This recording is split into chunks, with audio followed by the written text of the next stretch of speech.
আসলে সন্ধ্যার দিকে তখন আমাদের হচ্ছে বিকেএসপিতে ক্যাম্প চলতেছিল।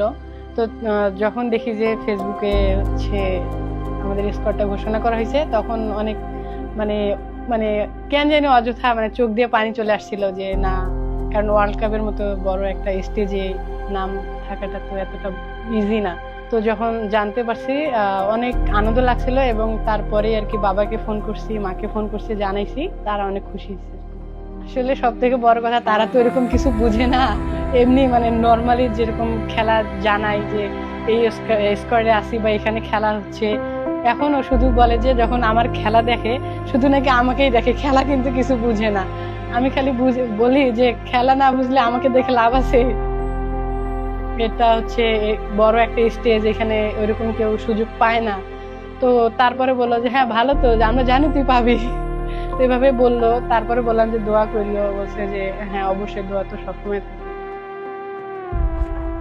সব থেকে বড় ব্যাপার কি, বাসার যদিও অনেক কাজ থাকে, কি করে সব কাজ বন্ধ রেখে টিভির সামনে বসে থেকে 5 মিনিট আগে থেকে যায় বসে হচ্ছে যে আমার খেলা দেখবির জন্য। ম্যাচের পর বলতেছে যে তোর খেলা অনেক ভালো লাগছে, হ্যাঁ এটা সবসময় ধরে রাখবি।